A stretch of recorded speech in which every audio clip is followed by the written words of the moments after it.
It is 7:02. It is time for the world-renowned, award-winning, even though this is our sixth show or something like that, award-winning show, the Brad and John Show. Good morning, John. How you doing?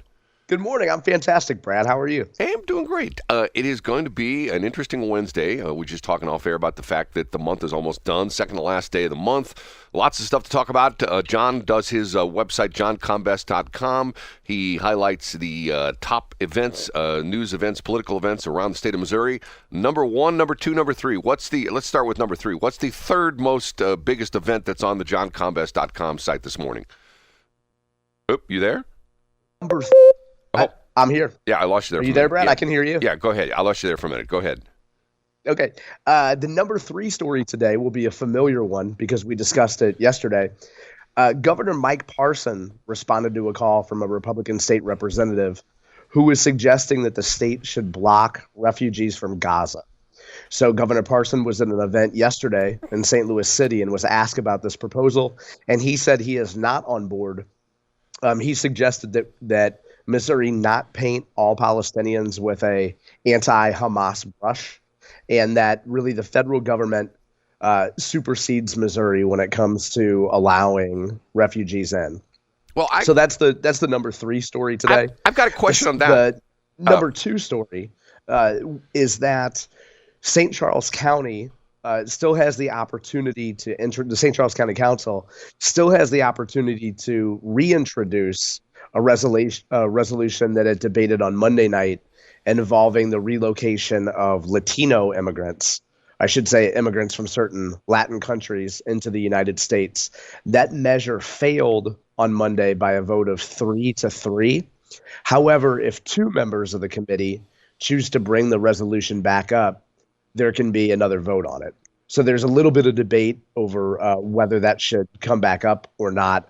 I have a really interesting and compelling clip on my website today that was posted by a representative from the Bill Eigel campaign named Sophie Shore, who was confronted by two pro-Palestinian activists at the event. One of them labels her a Gentile, which I believe she is, and another one exclaims, "She foolish, she foolish, she foolish." Okay, So now, it's a great clip, some compelling visuals there. The number one story is I post a link to Scott Vaughn's midweek update.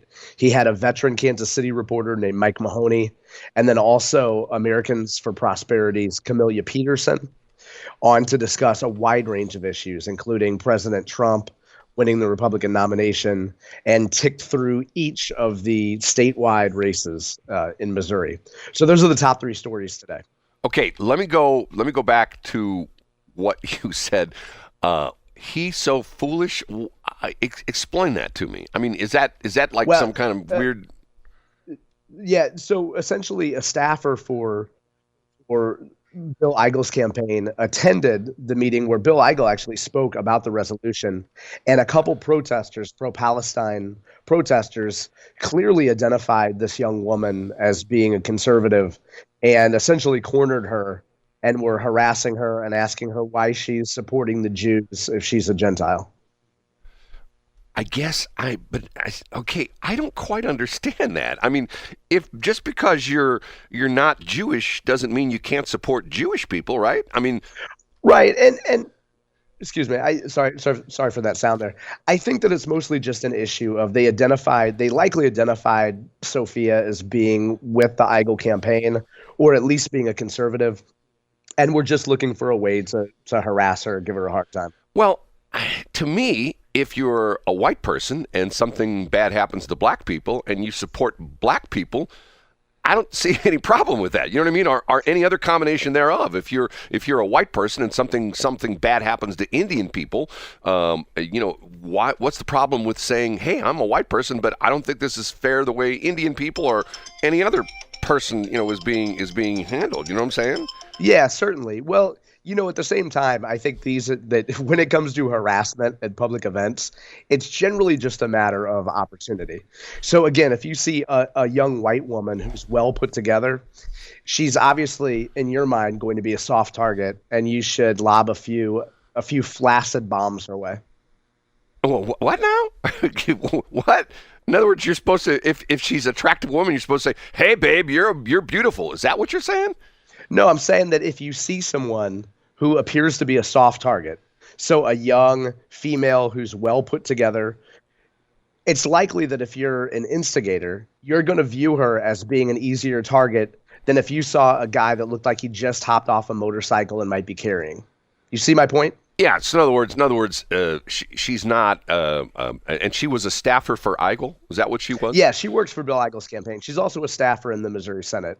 But my point is that if you see a young woman that looks like a soft target, you're gonna come up to her. Those people wouldn't dare step to Bill Eigel because he's tall and he's an older man. Yeah, I wouldn't. Bill Eigel is not the kind of guy you want to mess with because he's a pretty big dude. He's what, like 6'4", 6'5", something like that. And not only that, but I think it helps if you got a little bit of a look of crazy about you. I learned that from my dad. If you look like you might be one of those crazy white boys, people might not mess with you. My dad also delivered beer in St. Louis City for Falstaff and Gray Eagle. My dad spent a lot of time after dark on Martin Luther King Boulevard back when it was Easton Avenue delivering beer.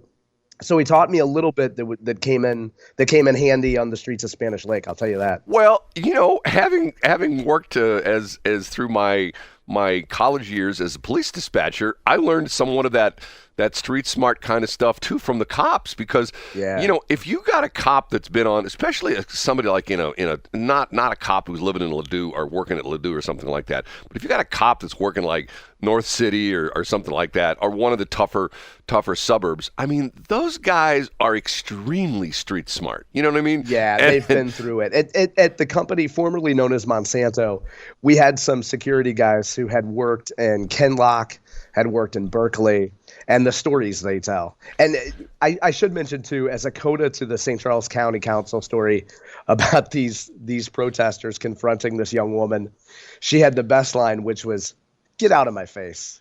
And as soon as she said that, you could see this human that presents as male wilt. I mean, his argument got quite flaccid in a hurry. I don't understand. I had an interesting conversation of all people yesterday went to the O'Fallon Chamber of Commerce general membership meeting and talked for, 5, 6, 7 minutes with Mike Elam. Now, I quite honestly, maybe I have a kinship with Mike Elam because I think you know this or not. He's a former radio guy.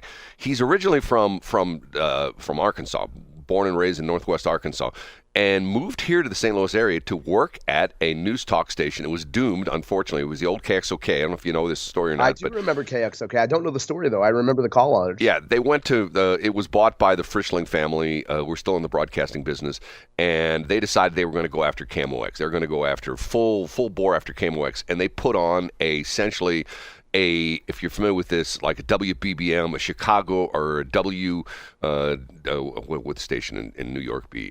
Anyway, a big market news station where what they do is, it's not like we know of like what we do or what 97.1 does or any of the talk stations. It's all news. And Gotcha. They have a like a rotating format clocks. In other words, at the top of the hour, they play like the network news, and then they come in with local news, and then they have like a meteorologist come on, and then they have a sports guy come in, and then they repeat that like every 15 minutes. So in other words, whenever you're listening, you're always going to hear the headlines, you're going to hit some in-depth story, you're going to hear the weather, you're going to hear the sports, blah, blah, blah. And they did that, and it unfortunately failed quite miserably. And part of the deal was it wasn't executed the best, but it just never went anywhere. And Mike Elam was brought in. He got hired. That was one of his big breaks in the radio business. He got hired to come to St. Louis. So anyway, I was talking to him yesterday. First off, he started made fun of me when I said this.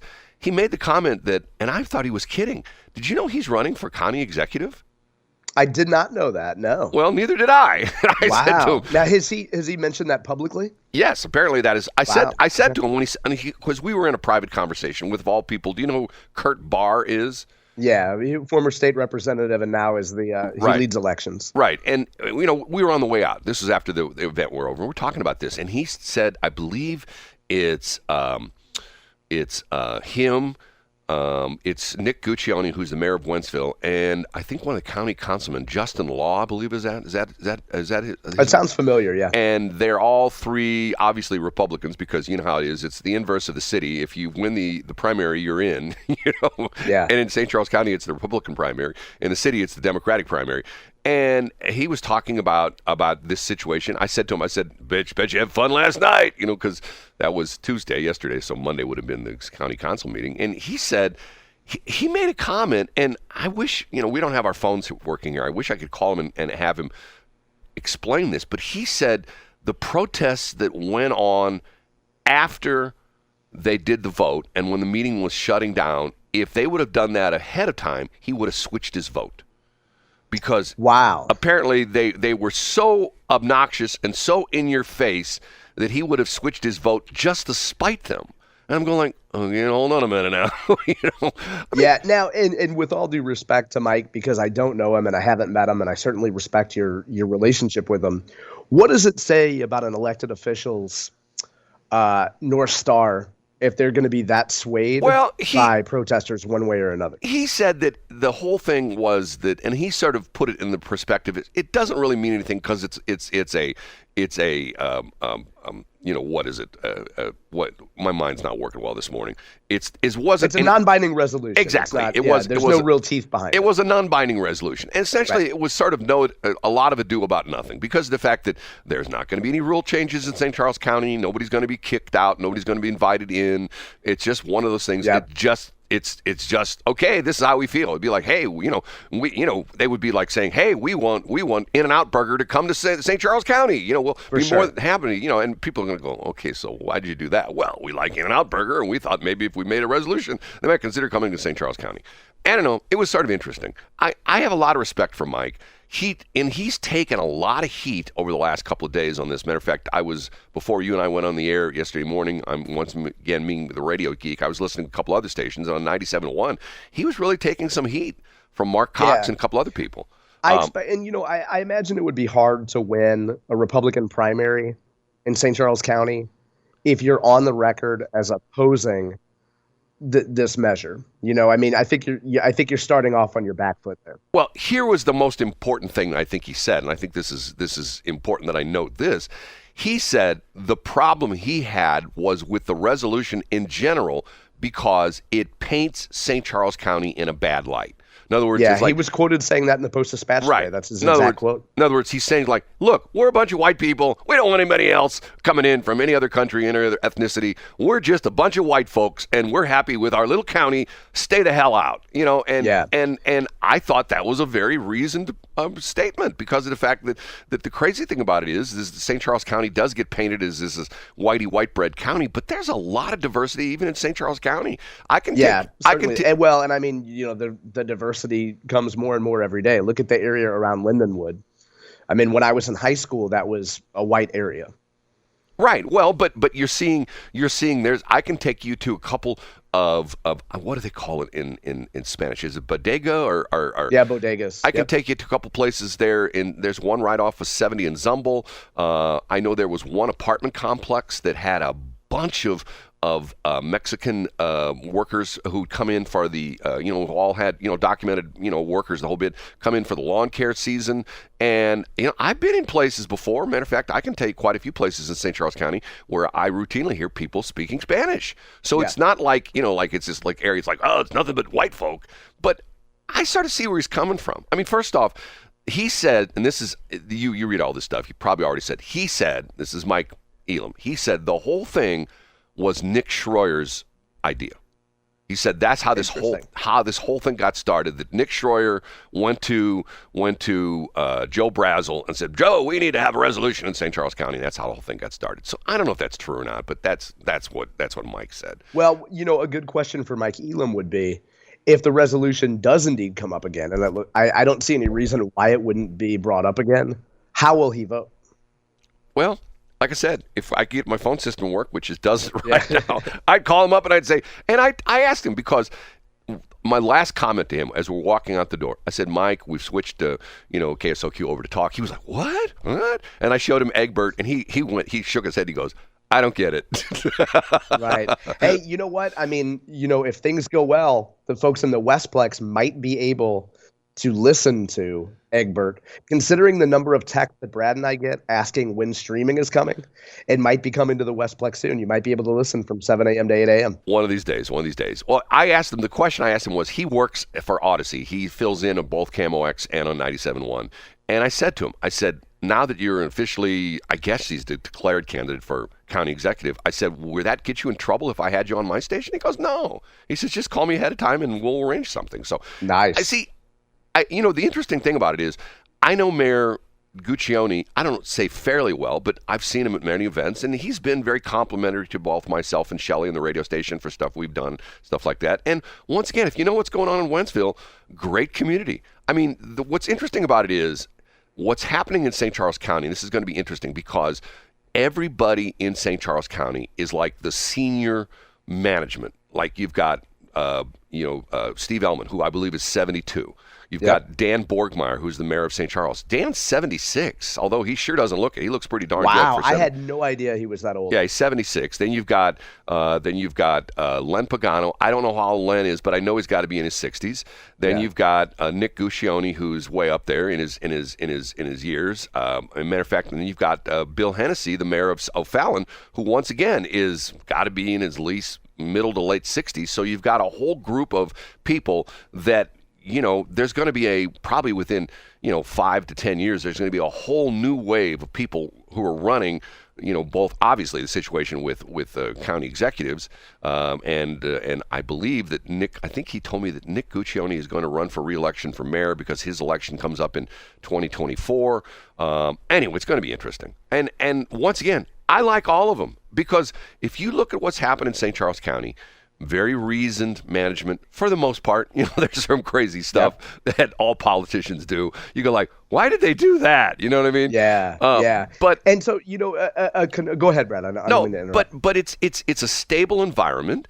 And I guess the thing that bothers me about this is that and I even said something to Mike. I go, Mike, all these protesters, they come in a bus. And he essentially said they were all recruited. They're most of them, he says, of course they were. Almost all of them were not from St. Charles County. They were from someplace else. Of course they were. And so, and the beauty of it, we discussed it yesterday, is that St. Louis Public Radio captured a woman gasping at Bill Eigel. And it's like, welcome to the club. Well, do you think that Bill Eigel has a chance for governor? I mean, do you think he's some crazy, weird alignment of the planets he could make as governor? Yeah, absolutely. And I think so. First of all, Mike Kehoe, in my opinion, and I'm in the minority here, Brad. I don't think Jay Ashcroft is the front runner. I think if the election were held today, Jay Ashcroft would win. I think Mike Kehoe is the front runner. I think Bill Eigel would tell you that Mike Kehoe is the front runner.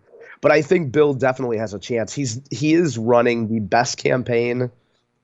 Come in November of 2023, Bill Eigel is unquestionably running the best campaign. Do you really think so? Absolutely. Yeah. And I think, however, that Mike Kehoe still has the advantage because he is, as lieutenant governor, he's essentially the incumbent. And pretty much every establishment group in Missouri politics has either endorsed Mike Kehoe for governor or will endorse Mike Kehoe for governor. I was going to now we're still months out from the primary. Well, I was going to say the reason that I thought that I'm seeing like up and down the interstate, I'm seeing Mike Kehoe billboards already. Yeah, I mean he and the other thing that you can't discount is Mike Kehoe will probably have a significant money advantage. Mike Kehoe will have a money advantage. It's just a matter of how much more money he will have compared to Bill Eigel. And the other interesting thing, now this is Bill Eigel's upside. You and I know Bill Eigel. Folks that are listening right now, if you're listening to the show, you already know Bill Eigel. If you're a generic Republican voter in Western Missouri or Springfield, you don't know who Bill Eigel is.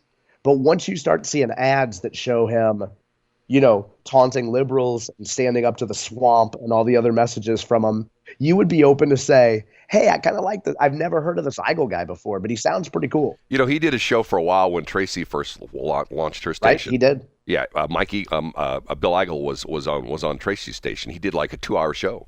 Yeah. And, I'll tell you what, do you know, it's dovetails something I want to talk about this morning. Do you know the backstory of Mike Kehoe? About being from St. Louis, he didn't have a father. Yeah. Do you know the intersection between Mike? The Dave Sinclair, is this the Dave Sinclair story? Yes. Do you know this Yeah, story? I do.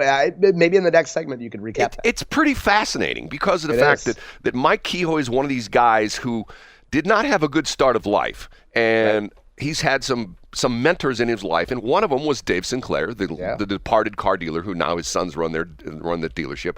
And it's actually fairly fascinating because he talks about the fact that he was held to a very high standard by Dave Sinclair. Yeah. And Dave Sinclair, we'll tell the story. We got to take a break anywhere. We're behind schedule. This is Brad and John show, bjshow.co, which is still not up and running. We're just a hell of a mess right here. If you want to check out what the radio station is all about, Egbert, EGGBURT, EgbertOnAir.com. Once again, we are the start of talk here in the morning, 8 to noon. It is Armstrong and Getty, noon to 3. It is Mr. Red State, Eric Erickson, and then from 3 to 7 in the 3 to 6 in the afternoon, it's Markley, Van Camp, and Robinson. It is 7:23.